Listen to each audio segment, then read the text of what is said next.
வணக்கம் கைஸ். இன்னைக்கு நம்ம சுண்டல் சூப்பும் கொண்டக்கடலை வறுவலும் பார்க்க போகிறோங்க. எனக்கு கொஞ்சம் இன்னைக்கு நேற்றுலேருந்தே உடம்பு சரியில்லைங்க, அதனால் சரியாக வீடியோஸ் போட முடியல. இன்னைக்கு நம்ம கொண்டக்கடலை சிம்பிளான லஞ்ச் தாங்க. இன்னைக்கு நம்ம வீட்டில் கொண்டக்கடலை சூப்பும் கொண்டக்கடலை வறுவல் எப்படி பண்ணுறதுன்றத பார்க்கலாம். ஒரு பெரிய வெங்காயம் நறுக்கி வச்சுருக்கேங்க, கருவேப்பிலை, தக்காளி ஒரு 3 நல்லா மிக்சியில் அரைச்சி வச்சுருக்கேன். கொண்டக்கடலை கொஞ்சம் மிக்சியில் தண்ணி விட்டு அரைச்சி வச்சுருக்கேன், ஏன்னா திக்னஸ்க்காக தேவைப்படும், அதுக்காக வச்சுருக்கேங்க. இப்போது வாணலியில் நம்ம எண்ணெய் ஊற்றிட்டு கடுகும் கொஞ்சம் சோம்பும் போட்டு நல்லா தாளிச்சிக்கலாம். இது நல்லா படபடன்னு வெடித்த உடனே நம்ம அடுத்தது வெங்காயத்தை சேர்த்துக்கலாங்க. சின்ன வெங்காயம் சேர்த்திங்கன்னா ரொம்ப டேஸ்டியாக நல்லா இருக்குங்க. அதுக்குன்னு ஒரு டேஸ்ட் இருக்குதுங்க. நம்ம பெரிய வெங்காயம் போட்டு ஒரு இனிப்பாக வர்றதுக்கும் சின்ன வெங்காயம் போட்டு ஒரு காரமாக இருக்கிறதுக்கும் ஒரு தனி டேஸ்ட்டே இருக்குங்க. ஒரு 10 பல் பூண்டை நான் நச்சு வச்சுருக்கேங்க. அது நம்ம இதோட சேர்த்து நல்லா வதக்கும் போது நல்லா அரோமா கிடைக்குங்க. இப்போ வெங்காயம் பச்சை மிளகாவும் நல்லா வதங்கி வருதுங்க. வதங்கினதும் நம்ம மிக்சியில் அரைச்சி வச்சுருக்க 3 தேங்காவையும் அதில் சேர்த்துக்க போகிறோங்க. சேர்த்து நல்லா பச்சை வாசனை போகிற வரைக்கும் நல்லா வதக்கி விட்டுக்கலாம். நல்லா வதக்கி விட்டதும் வதக்கினதும் நம்மளுக்கு கரெக்டாக இருக்குங்க. இப்போ பாருங்கள், நல்லா வதங்கி வந்துடுச்சு, கலர்லாம் மாறி. இப்போ நம்ம உப்பு, மஞ்சள் தூள், மிளகாத்தூள், தனி மிளகாத்தூள் எல்லாமே சேர்த்துக்கலாங்க. குழம்பு மிளகாத்தூள் ஒரு 1/4 ஸ்பூன், தனி மிளகாத்தூள் ஒரு 1/2 ஸ்பூன் எடுத்து வச்சுருக்கேங்க. எல்லாத்தையும் சேர்த்து நல்லா வதக்கிக்கலாங்க. வதக்கினதும் அந்த பச்சை வாசனை போகிற அளவுக்கு வெயிட் பண்ணலாங்க. இப்போ தேவையான உப்பும் பெருங்காய பொடியும் கொஞ்சம் சேர்த்துக்கலாங்க.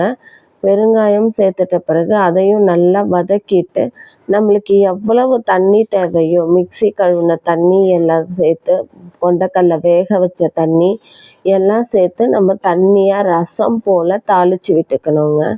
தாளித்து விட்டுட்டு இப்போ ரசத்தில் தாளித்து விட்டதுக்கப்புறம் நம்ம கொண்டக்கடலையை கொஞ்சமாக ஒரு கைப்பிடி அளவுக்கு கொண்டக்கடலை எடுத்து அந்த மிக்சியில் நான் நல்லா அரைச்சி வச்சுருக்கேங்க. அதையும் இதோட சேர்த்தோன்னா நம்ம சூப்புக்கு நல்ல கன்சிஸ்டன்சி கிடைக்குங்க. அந்த சூப் மாதிரி இருக்கும் நம்மளுக்கு. அதை நல்லா நம்ம கிளறி விட்டுட்டே இருந்தோன்னா நல்ல ஒரு ஒரு திக்னஸ் கிடைக்குங்க. அதை நம்ம சாதத்தில் போட்டு பிசைஞ்சு சாப்பிட நல்லா இருக்குங்க. சில நேரம் நம்மளுக்கு சளி பிடிச்சிருக்கும், ஜுரம் வந்திருக்கும், என்னடா சமைக்கிறது, எதுவுமே சாப்பிட பிடிக்காது. அந்த டைமில் நம்ம இந்த மாதிரி செய்து சாப்பிட்டு பார்த்தோன்னா ரொம்ப டேஸ்டியாக இருக்குங்க. நான் மிளகுத்தூள் கொஞ்சம் நசுக்கி வச்சுருக்கேங்க. அந்த மிளகுத்தூளை கொஞ்சம் நிறையவே சேர்த்துக்கிறேங்க, நல்லா காரமாக. சளி பிடிச்சதுக்கு நம்ம இந்த மாதிரி ஒரு முறை செய்து பார்த்தோன்னா நம்மளுக்கு சாப்பிட ரொம்ப டேஸ்டியாக இருக்குங்க. நீங்கள் இது ஒரு முறை செய்து பாருங்களேன், நம்மளுக்கு நாக்குக்கு ருசியாக நல்லா இன்னும் கொஞ்சம் சாப்பிடலாமேன்ற மாதிரி இருக்குங்க. கொண்டக்கடலை சூப் இப்போ நம்மளுக்கு ரெடி ஆகிடுச்சுங்க. நான் கொஞ்சம் கொத்தமல்லி தழை எடுத்து வச்சுருக்கேன், அதை மேலாப்பில் போட்டு விட்டு நம்ம ரசம் எந்த டைமுக்கு இறக்குவோமோ அந்த மாதிரி நம்ம இறக்கிடலாங்க. இப்போ நம்மளுக்கு கொண்டக்கடலை சூப் ரெடி ஆகிடுச்சுங்க. நெக்ஸ்ட்டு நம்ம இதுக்கு தொட்டுக்கிறதுக்காக கொண்டக்கடலையை எப்படி நம்ம வறுக்கிறோன்றதை பார்த்துடலாங்க. ஒரு வாணலியில் எண்ணெய் விட்டுட்டு கடுகு போட்டிருக்கேங்க. கடுகு பொரிஞ்ச உடனே நம்ம வேக வச்ச கொண்டக்கடலையை அதில் சேர்த்துக்கலாங்க. வெங்காயம் பொடி பொடி பொடியாக நறுக்கி வச்சுருக்கேங்க. இந்த வெங்காயம் பெரிய வெங்காயம் தான் போட்டிருக்கேன், ஏன்னா அதில் ஒரு ஸ்வீட்னஸ் இருக்குங்க. அது இந்த கொண்டக்கடலை மசாலாவுக்கு நல்ல ஒரு டேஸ்டியே தருங்க. அதனால் வெங்காயம் நல்லா வதங்கி வந்த உடனே நம்ம அடுத்த பொருளை சேர்த்துக்கலாங்க. இப்போ கொண்டக்கடலை வேக வச்ச வெறும் கொண்டக்கடலையை நம்ம இதை உப்பு போட்டு தான் வேக வச்சுருக்கேங்க. இந்த கொண்டக்கடலையும் நம்ம இந்த வெங்காயத்தோடு சேர்த்து நல்லா வதக்கிக்கலாங்க. அது தொக்கு மாதிரி வரக்கூடாதுங்க, கொஞ்சம் மொறுன்னு இருந்ததுன்னா நல்லாயிருக்கும். அதனால நல்லா ரோஸ்ட் பண்ணணுங்க. நான் இங்கே குழம்பு மிளகாத்தூள், மஞ்சத்தூள், தனி மிளகாத்தூள் எடுத்து வச்சுருக்கேங்க. இதையும் அதோட சேர்த்துக்க போகிறேங்க. சேர்த்துட்டு எல்லாத்தையும் சேர்த்து நல்லா வதக்க போகிறேன். வதக்கிட்டு கொஞ்ச நேரம் வாணலிலேயே சிம்மில் வச்சு நல்லா கொஞ்சம் மொறுன்னு வர வரைக்கும் நம்ம நல்லா வறுக்கணுங்க.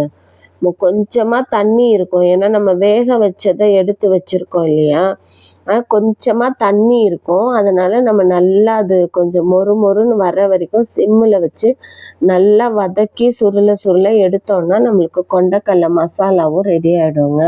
இது ரெண்டும் நல்ல காம்பினேஷனுங்க. நம்ம உடம்பு சரியில்லாதப்போ டக்குன்னு எதனா ஒன்று செஞ்சு சாப்பிட்றலாம். சுட சுட சாதத்தில் இந்த ரசத்தை ஊற்றி நீங்கள் இந்த கொண்டக்கடலையை கொஞ்சமாக வச்சு நல்லா பிசைஞ்சு ஒரு வாய் சாப்பிட்டு பாருங்கள். உங்களுக்கு அவ்வளோ டேஸ்டியாக செம்மையாக இருக்குங்க. இன்னும் சாப்பிட்டுட்டே இருக்கலாமான்னு தோணுங்க. ஒரு முறை இந்த மாதிரி செய்து பாருங்கங்க. செஞ்சு பார்த்துட்டு எனக்கு கமெண்ட் பண்ணுங்கங்க. ரொம்ப ஹெல்த்தியான ரெசிபி. ஆனால் இந்த மாதிரி யாரும் செய்கிறதில்ல. செஞ்சு